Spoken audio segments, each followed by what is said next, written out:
सर्वप्रथम मैं आज इस मंच से जहां शहीद उधम सिंह जी का 83वां शहीदी दिवस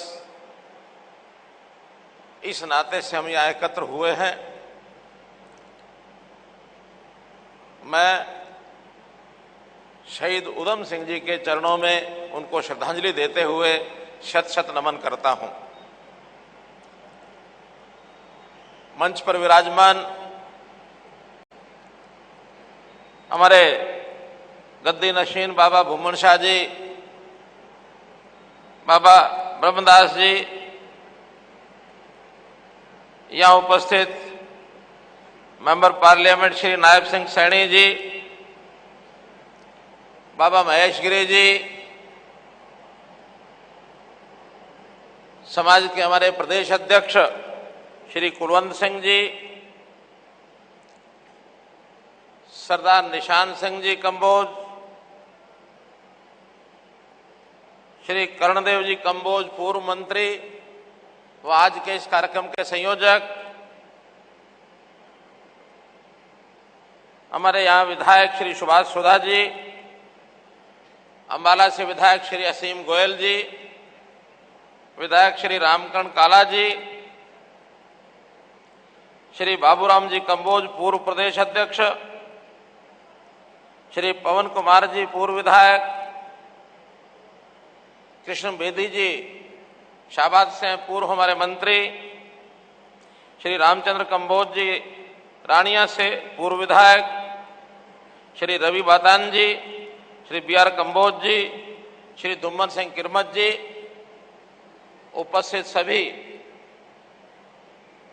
सभा में उपस्थित बुजुर्गों, नौजवान साथियों, माताओं बहनों, पत्रकार छायाकार मित्रों, बहुत ही प्रेरणा का हमारे लिए विषय है कि आज हम देश की आजादी के मतवाले जिनके बलिदान से उस समय की पीढ़ी को देश की आजादी के लिए प्रेरणा मिली, ऐसे शहीद उधम सिंह जी के शहीदी के उपलक्ष्य में उनको श्रद्धांजलि देने के लिए आए हैं। उनके इतिहास के बारे में बहुत सी बातें यहां बताई गई हैं, लेकिन जो कुछ जानकारियां ऐसी भी हैं, शायद चर्चा हुई कि नहीं हुई, मेरे आने से भी पूर्व भी हो सकती हैं। बहुत गरीब परिवार, सामान्य परिवार से वो बालक जिसका जन्म 26 दिसंबर 1899 में संगरूर जिले के सुनाम कस्बे में हुआ। बालक सेवाभावी था, बचपन का नाम शेर सिंह था,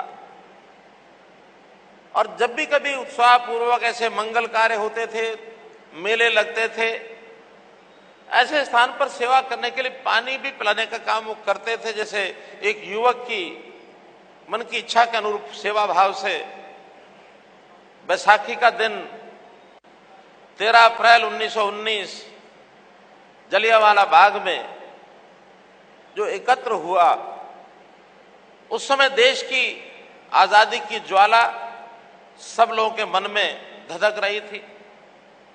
बैसाखी के दिन जलियांवाला बाग में जैसे मेला लगता वैसा मेला भी लगा, और वहां देश गुलाम था, आजाद कराने के लिए तरह तरह की भाषण, तरह तरह की चर्चाएं वहां हो रही थी। और वह अचानक जालिम अंग्रेज सरकार के कुछ अफसरों ने गोली चलाई। 3 अधिकारी सीधे सीधे उस नरसंहार के और जिम्मेवार थे। शेर सिंह अपनी आंखों से वो देख रहे हैं। गोली बहुत चली, गोलियों की बौछार हुई वहां। जनरल डायर उसमें थे, और इसी प्रकार से वहां अन्य अधिकारी जनरल मोएली, सर माइकल डवायर वहां थे, एक जेटलैंड नाम के अधिकारी थे।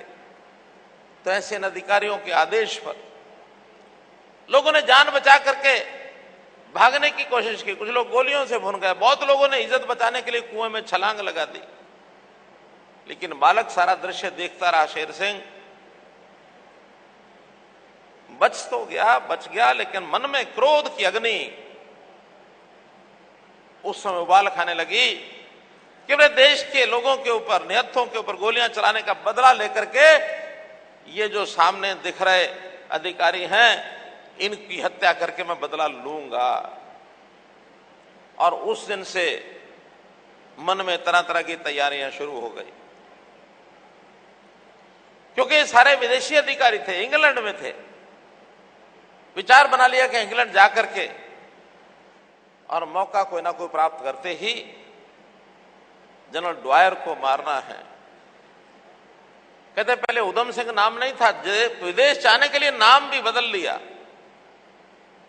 उधम सिंह नाम से विदेश चले गए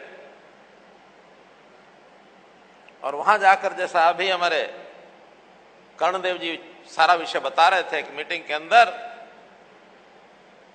इन अधिकारियों को वहां पहुंचना था, जनरल ड्वायर को भाषण देना था। भीड़ भरा हॉल, किताब के अंदर एक खांचा बना करके अपना पिस्टल डाल के ले गए। जैसे भाषण देकर जनरल ड्वायर बैठे, धड़ाधड़ कुर्सी पर बैठे बैठे 3 गोलियों से मार दिया। और हत्या करने के बाद वहां से भागने की कोशिश नहीं की, बल्कि सीना चौड़ा करके उन्होंने कहा कि मैंने अपने देश के अंदर जो कत्लेआम देखा है उसका बदला गोलियां चलाकर जनरल ड्वायर को मार करके बदला ले लिया है। पुलिस ने पकड़ लिया। पकड़ते ही पूछा, तुम्हारा नाम क्या है? कहने लगे, मेरा नाम राम मोहम्मद सिंह। उन्हें नाम अपना उधम सिंह उस समय नहीं बताया, राम मोहम्मद सिंह। पास में जो और लोग थे उन्होंने पूछा हल्के से, तुम्हारा नाम उधम सिंह है, तुमने राम मोहम्मद सिंह क्यों बताया? कहने लगे, देखिए मेरे देश के लोगों को मैं इस नाम से जगाना चाहता हूं, वो चाहे हिंदू हो, मुस्लिम हो, सिख हो, इनको इस एक नाम से जगाया जा सकता है।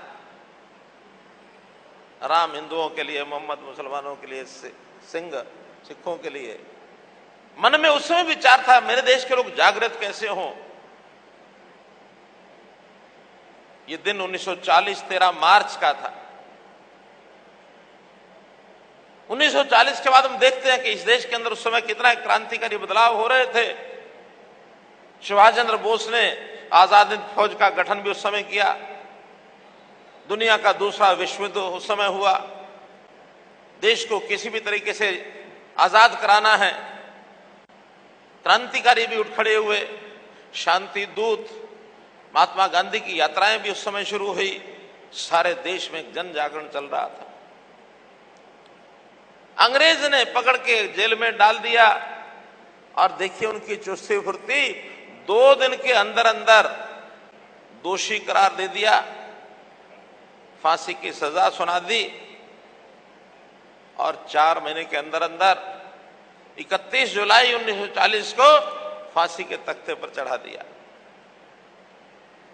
उस दिन इस देश के लोगों के रोंगटे खड़े हुए कि शहीद उधम सिंह ने देश के लिए जान दी है। हमको इस अंग्रेज को यहां से भगाना है, देश को आजाद कराना है। ये मैं समझता हूं उनकी इतनी बड़ी प्रेरणा थी कि उनको कभी भुला नहीं सकते हैं, कभी भुला नहीं सकते। आखिर आज हम खुली हवा में आजाद भारत में सांस ले रहे हैं तो केवल ऐसे बलिदानियों के बलिदान के कारण से ले रहे हैं। इंग्लैंड की धरती पर, यानी भारतवर्ष से बाहर क्रांतिकारियों में किसी का इस प्रकार का फांसी से फंदा चूमने का ये इनका दूसरा उदाहरण था। उससे पहले मदनलाल धिंगड़ा भी कर्नल वाहेली को मार करके उन्होंने भी फांसी का फंदा वहीं चूमा था। ये उस समय के इतिहास भरे पड़े हैं। आज हम ऐसे लोगों को याद करते हैं। देश आजाद हो गया है, लेकिन आजादी के बाद एक बात हमारे ध्यान में जरूर रहनी चाहिए कि इस देश को इतना मजबूत करना है कि अब दोबारा से दुनिया का कोई भी ऐसा व्यक्ति, कोई ऐसा संगठन, कोई ऐसी संस्था भारतवर्ष के ऊपर टेढ़ी नजर से न देखे। उस समय हमारे लिए नारा होता था, देश के लिए मरना है, मरना पड़ेगा तो मरेंगे, आजादी लेकर रहेंगे, देश के लिए मरेंगे। लेकिन मित्रों, भाइयों बहनों, आज देश हमारा आजाद है। आजाद देश के समय अब हमारी जिम्मेवारियां भी बदल गई हैं, हमारा लक्ष्य टीचा भी बदल गया है। आज अपने देश को हमने कैसे आगे बढ़ाना, कैसे ऊंचा उठाना है। और आज अगर हमको नारा कोई देना है तो आज हमें देश के लिए जीना है। आज देश के लिए जीना है और जी करके देश के लिए अच्छे काम करने हैं। अपने समाज को देशभक्ति के भाव से ओतप्रोत करके अपने समाज की एकता ये बनाकर रखनी है। हम सब एक हैं, एक होकर के इस देश की रक्षा सुरक्षा करना ये हमारा दायित्व है। दुनिया में हमारा देश आजादी के बाद जिस गति से आगे बढ़ जाना चाहिए था, शायद उसमें कुछ कमी रही। हम और जापान एक साथ आजाद हुए थे, एक आध साल के अंतर में। जापान अपनी देशभक्ति के सहारे दुनिया के अंदर आज पहले 5-7 स्थानों के अंदर ही अपना नाम कमा गया, क्योंकि जन जन में देशभक्ति की भावना थी। लेकिन हम लगातार देश की आजादी के 60-65 साल तक स्वार्थ में डूबे रहे। हमारी शिक्षा वैसे नहीं हुई, हमको उस प्रकार की दिशा नहीं दी गई। हमारे राजनेताओं ने उस ओर सोचा नहीं।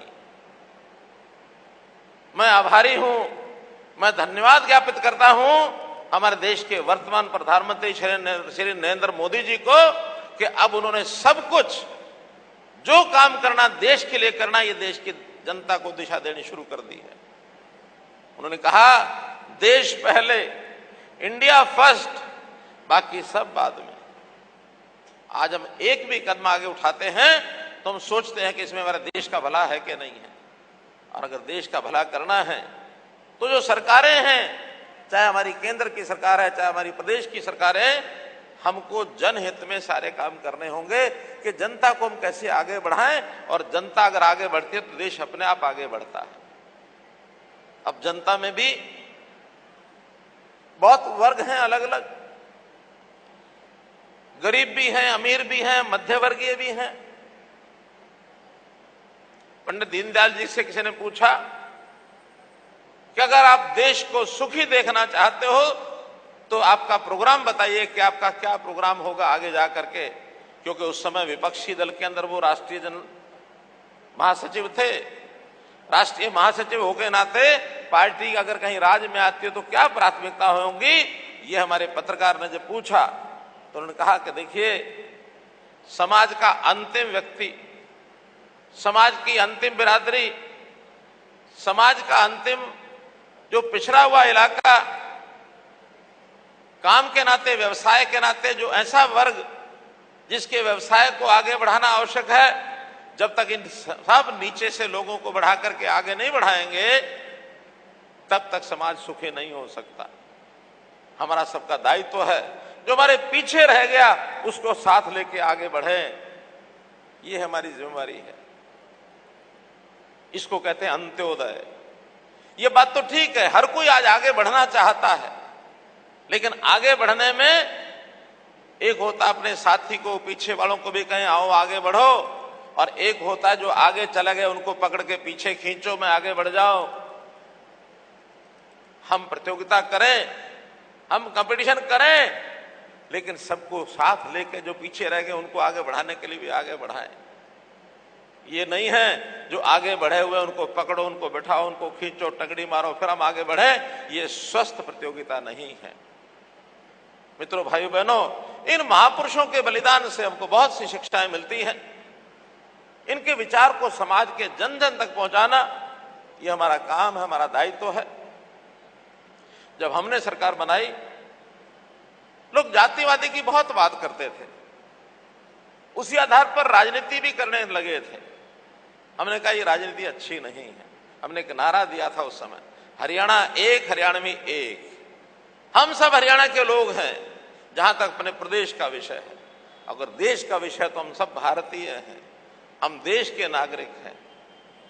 अपनी इकाई के नाते से हम आगे बढ़ेंगे तो सबको, सबका भला भी होगा, सब साथ चलेंगे, एकता के सूत्र में बांधकर हमको चलना चाहिए।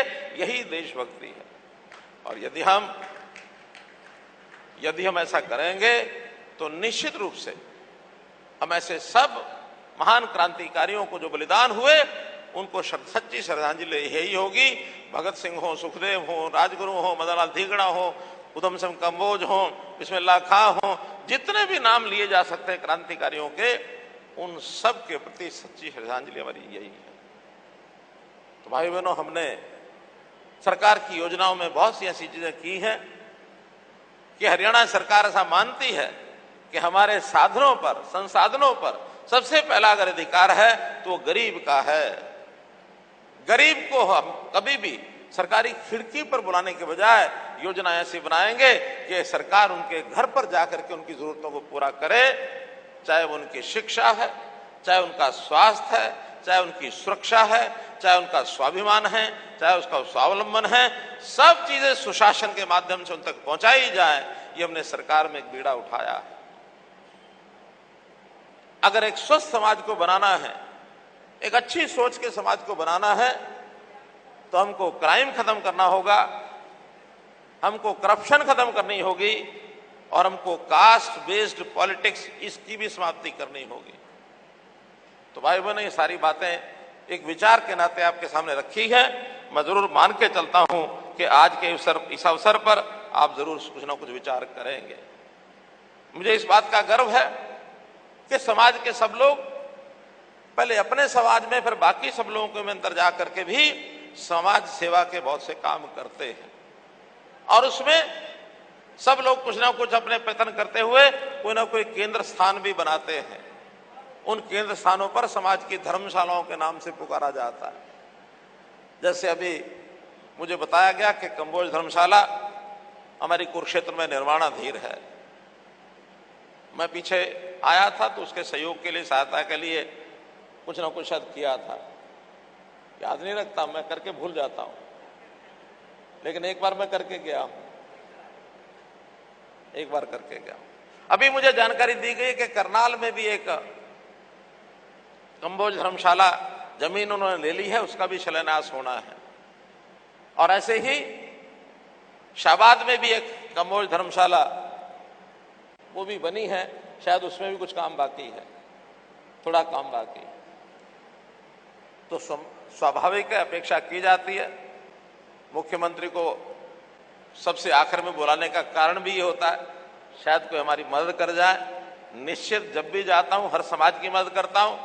सबसे पहले तो इस प्रकार के महापुरुषों की जितनी भी उनके सम्मान विचार की जो योजना बनाते हैं कि उनको सम्मानित किया जाए, वहां विचार प्रसार किया जाए, तो ऐसे सारे कार्यक्रम भी अब सरकारी योजना से होते हैं। उसमें जो खर्च आता है वो सरकार करती है। ये कार्यक्रम भी उसी सरकारी योजना के अंतर्गत हो रहा है। पहले भी हमने सब महापुरुषों के कार्यक्रम ऐसे किए। उसी के साथ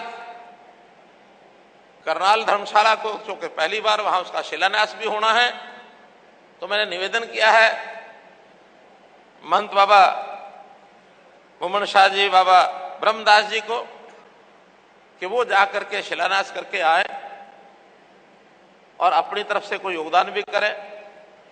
मैंने उनको विश्वास दिलाया, वो मुझे कहने लगे भी आपका योगदान, मैंने कहा मैं आज ही कर देता हूं। तो करनाल धर्मशाला के लिए 21 लाख रुपए मैं घोषणा करता हूं। इसी प्रकार कुरुक्षेत्र धर्मशाला, चूंकि इसका काम अधूरा है, इस काम में योगदान, पहले तुम्हारे मेंबर पार्लियामेंट ने कहा कि मैं भी कुछ योगदान उसमें करना चाहता हूं, तो मेंबर पार्लियामेंट नायब सिंह सैनी जी की तरफ से 11 लाख रुपए और 21,76,076 रुपए मैं अपनी तरफ से। अब आप कहेंगे कि 21,76,076 क्या है?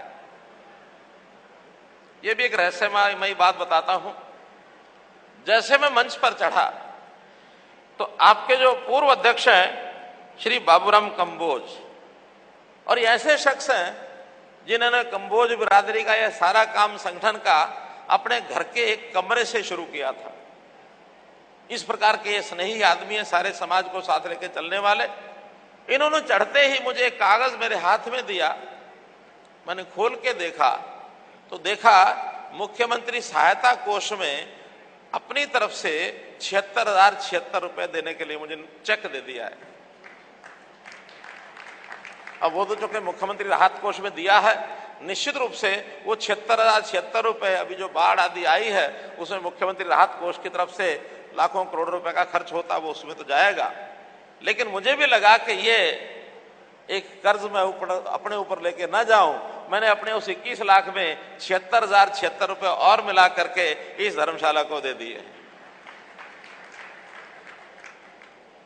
इसी प्रकार जो हमारी शाहबाद की धर्मशाला बन चुकी है, थोड़ा सा काम बेदी जी बता रहे हैं थोड़ा बाकी है, रामकरण जी भी हमारे जानते होंगे, 5 लाख रुपया उसके लिए भी मैं अपनी ओर से अनुदान की घोषणा करता हूं। और देखिए, काम आप आगे बढ़ाइए, समाज के लोग भी आगे बढ़े, वो भी इकट्ठा करें। जो हमारे जिम्मे लगाते रहेंगे हम भी लगातार करते रहेंगे, कमी नहीं आने देंगे। बहुत बहुत धन्यवाद।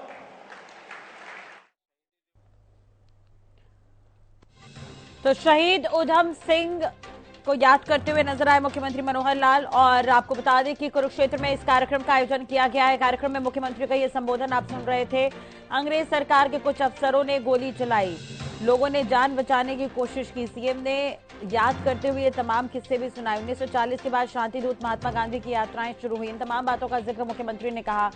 और शहीद उधम सिंह ने देश के लिए जान दी है, सीएम ने इस बात को लेकर भी कहा। आपको बता दें कि मुख्यमंत्री ने यह भी कहा कि अभी देश को और भी मजबूत करना है। आज हम खुली हवा में सांस ले रहे हैं, हम सब एक हैं, एक होकर देश की रक्षा करना दायित्व है। तो शहीद उधम सिंह के इस कार्यक्रम में शामिल होने के लिए मुख्यमंत्री पहुंचे हुए थे कुरुक्षेत्र। आपको बता दें इस दौरान मुख्यमंत्री ने तमाम बड़ी बातें कही है। तो कुरुक्षेत्र दौरे पर मुख्यमंत्री, आपको बता दें ज्योतिसर अनुभव केंद्र का उन्होंने दौरा किया, विकास कार्यों के बारे में अधिकारियों से फीडबैक भी लिया और शहीद उधम सिंह के बलिदान दिवस पर आयोजित कार्यक्रम में उन्होंने शिरकत की। इस दौरान वो अपनी बात कहते हुए भी नजर आ रहे थे। आप सुन रहे थे मुख्यमंत्री मनोहर लाल को कुछ देर पहले। तो कुरुक्षेत्र के दौरे पर है मुख्यमंत्री मनोहर लाल। पिछले दिनों आपको बता दें कि मुख्यमंत्री मनोहर लाल ने जनसंवाद किया था, अलग अलग जगहों पर पहुंचे थे। आज उनका ये कार्यक्रम रहा शहीद उधम सिंह के बलिदान दिवस पर कुरुक्षेत्र में। और कुरुक्षेत्र में मुख्यमंत्री मनोहर लाल ने विकास कार्यों के बारे में अधिकारियों से बातचीत भी की है। तो ज्योतिसर अनुभव केंद्र का भी उन्होंने दौरा किया है। और इस दौरान मुख्यमंत्री मनोहर लाल ने शहीद उधम सिंह के बलिदान दिवस पर आयोजित कार्यक्रम में भी हिस्सा लिया, मुख्य अतिथि के तौर पर पहुंचे थे।